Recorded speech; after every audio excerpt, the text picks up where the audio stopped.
Shivraj cabinet का विस्तार होते ही ज्योतिरादित्य सिंधिया फुल फॉर्म में नजर आने लगे और पहले ही मौके पर कमलनाथ और दिग्विजय सिंह को धोकर रख दिया। कांग्रेस पर जोरदार हमला करते हुए सिंधिया ने कहा, न मुझे कमलनाथ जी से प्रमाण पत्र चाहिए, न ही दिग्विजय सिंह जी से। प्रदेश की जनता के सामने तथ्य है कि 15 महीने में किस तरीके से उन्होंने प्रदेश का भंडार लूटा है। वादा खिलाफी का लोगों ने इतिहास देखा है। समय आ गया तो मैं जवाब दूंगा। मैं इन दोनों को केवल यही कहना चाहता हूं कि टाइगर अभी जिंदा है। मैं 3 महीने तक शांत रहा हूं, लेकिन कांग्रेस के लोग मेरी छवि धूमिल करते रहे हैं। राज्यसभा सांसद सिंधिया ने कहा कि कांग्रेस ने महामारी के दौरान कुछ नहीं किया। कोरोना काल के दौरान मैंने एक खाने के पैकेट का वितरण किया है। मैंने सीएम रिलीफ फंड में राशि दी। बाहर फंसे एमपी के लोगों को मैं लाया हूँ। उन्होंने पूछा कि कांग्रेस महामारी के दौरान क्या कर रही थी। एक व्यक्ति की भी इन लोगों ने मदद नहीं की। बीजेपी नेता सिंधिया ने कहा कि कोरोना काल में कांग्रेस सिर्फ राजनीति कर रही है। कांग्रेस इस दौर में अपनी महामारी का सामना कर रही है। इन लोगों ने मध्य प्रदेश के लिए कुछ भी नहीं किया। उन्होंने कहा कि केंद्र सरकार की तरफ से मध्य प्रदेश के लिए कभी कोई दिक्कत नहीं है। मध्य प्रदेश में मुख्यमंत्री शिवराज सिंह चौहान ने करीब 100 दिनों की सरकार चलाने के बाद गुरुवार को कैबिनेट का विस्तार किया। राज्यपाल आनंदीबेन पटेल ने 28 मंत्रियों को पद एवं गोपनीयता की शपथ दिलाई। इन 28 मंत्रियों की लिस्ट में खास बात यह है, इनमें मुख्यमंत्री शिवराज सिंह चौहान के खास लोगों को जगह नहीं मिली है। इस लिस्ट में ज्यादातर कांग्रेस से बीजेपी में आए ज्योतिरादित्य सिंधिया का दबदबा दिख रहा है। मंत्रिमंडल विस्तार के पहले चरण में सिंधिया के खेमे के 2 विधायकों को मंत्री बनाया गया था और अब सिंधिया समर्थक 12 नेताओं को मंत्री पद की शपथ दिलाई गई। मंत्रिमंडल विस्तार ने संकेत दे दिया है कि अब भाजपा में ज्योतिरादित्य सिंधिया की भी मर्जी चलेगी। भारत के साथ लद्दाख में सीमा विवाद को बढ़ा रहे चीन ने अब रूस के एक शहर पर अपना दावा ठोक दिया है। चीन के सरकारी समाचार चैनल CGTN के संपादक शेन सिवई ने दावा किया है कि रूस का व्लादिवोस्तोक शहर 1860 से पहले चीन का हिस्सा था। इतना ही नहीं, उन्होंने ये भी कहा कि इस शहर को पहले शेनवाई के नाम से जाना जाता था, जिसे रूस ने एक तरफा संधि के तहत चीन से छीन लिया था। चीन में जितने भी मीडिया संगठन हैं, सभी सरकारी हैं। इसमें बैठे लोग चीनी कम्युनिस्ट पार्टी के इशारे पर ही कुछ भी बोलते या लिखते हैं। कहा जाता है कि चीनी मीडिया में लिखी गई कोई भी बात वहां की सरकार की सोच को दर्शाती है। ऐसी स्थिति में शेन सिवाई का ट्वीट अहम हो जाता है। हाल ही के दिनों में रूस के साथ चीन के संबंध में खटास भी आई है। रूस ने कुछ दिन पहले ही चीन की खुफिया एजेंसी के ऊपर पनडुब्बी से जुड़ी टॉप सीक्रेट फाइल्स चुराने का आरोप लगाया था। इस मामले में रूस ने अपने एक नागरिक को गिरफ्तार भी किया था, जिस पर देशद्रोह का आरोप लगाया गया है।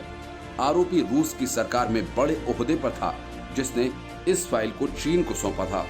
एशिया में चीन की विस्तारवादी नीतियों से भारत को सबसे ज्यादा खतरा है। इसका प्रत्यक्ष उदाहरण लद्दाख में चीनी फौज के जमावड़े से मिल रहा है। इसके अलावा चीन और जापान में भी पूर्वी चीन सागर में स्थित द्वीपों को लेकर तनाव चरम पर है। हाल ही में जापान ने एक चीनी पनडुब्बी को अपने जल क्षेत्र से खदेड़ा था। चीन कई बार ताइवान पर भी खुलेआम सेना के प्रयोग की धमकी दे चुका है। इन दिनों चीनी फाइटर जेट्स ने भी कई बार ताइवान के हवाई क्षेत्र का उल्लंघन किया। वहीं चीन का फिलीपींस, मलेशिया, इंडोनेशिया के साथ भी विवाद है। रूस का व्लादिवोस्तोक शहर प्रशांत महासागर में तैनात उसके बेड़े का प्रमुख बेस है। रूस के उत्तर पूर्व में स्थित ये शहर प्रिमोर्स्की क्राय राज्य की राजधानी है। ये शहर चीन और उत्तर कोरिया की सीमा के नजदीक स्थित है। व्यापारिक और ऐतिहासिक रूप से व्लादिवोस्तोक रूस का सबसे अहम शहर है। रूस से होने वाले व्यापार का अधिकांश हिस्सा इसी पोर्ट से होकर जाता है। द्वितीय विश्व युद्ध में भी यहाँ जर्मनी और रूस की सेनाओं के बीच भीषण युद्ध लड़ा गया था। अपनी कुर्सी बचाने के लिए केपी शर्मा ओली साम दाम दंड भेद यानी हर हथकंडा अपना रहे हैं। चीन तो ओली के साथ है ही, लेकिन अब पाकिस्तान भी इस मामले में सक्रिय हो गया है।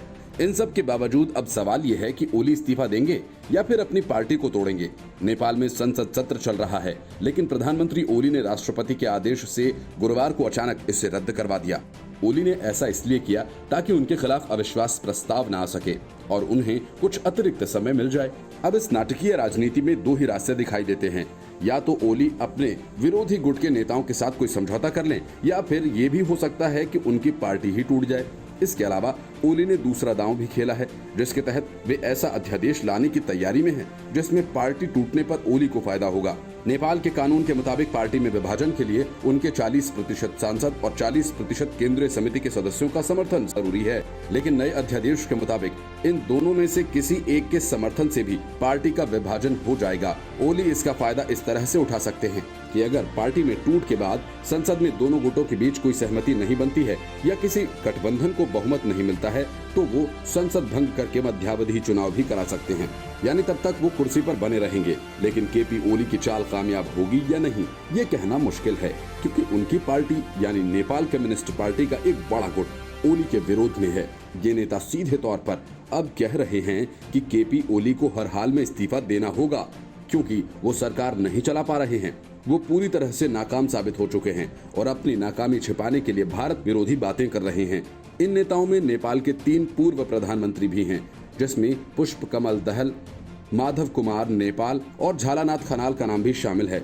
शर्मा ओली ने पिछले कुछ महीने में भारत विरोधी कार्ड्स खेले। उदाहरण के तौर पर उन्होंने नेपाल का नया नक्शा पास करवाया। इसमें भारत के 3 इलाकों को शामिल किया गया। फिर वो ये कहने लगे कि भारत उनकी सरकार गिराने में लगा है।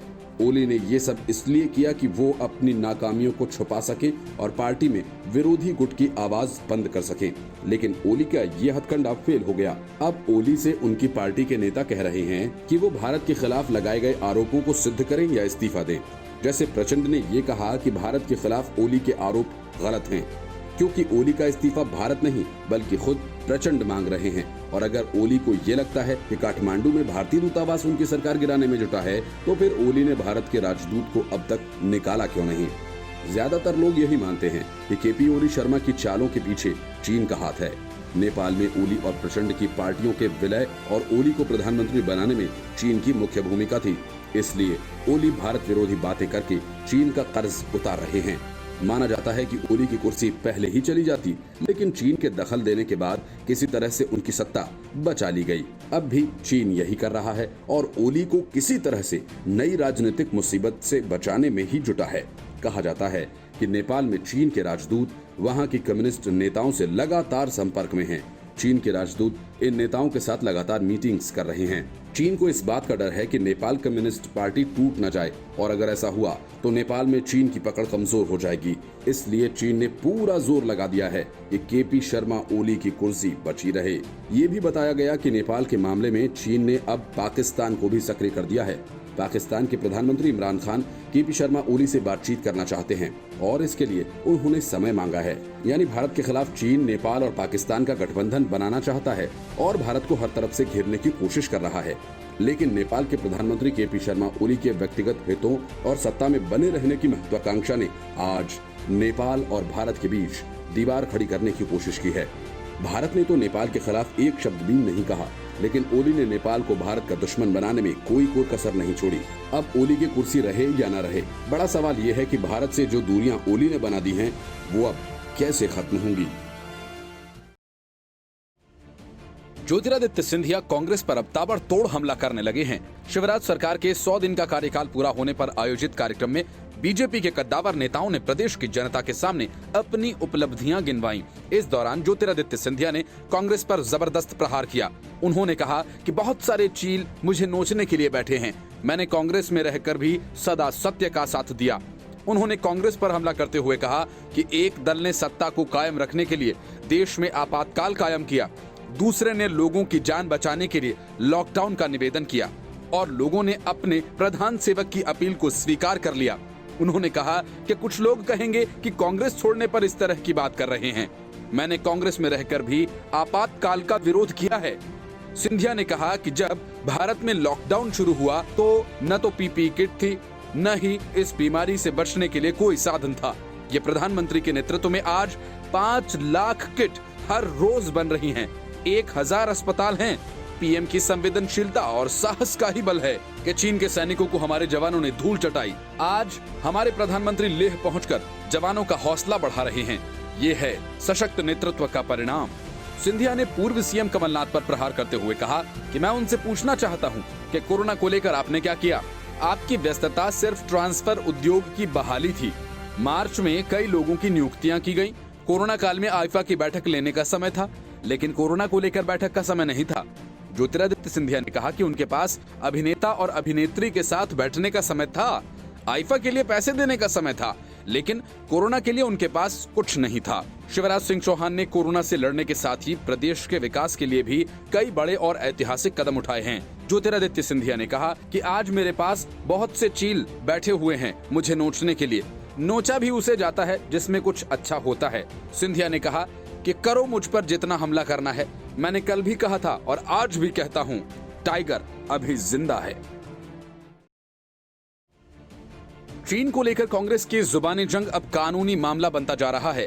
राहुल, सोनिया गांधी और कमलनाथ के खिलाफ सीबीआई जांच की मांग तेज की जाने लगी है।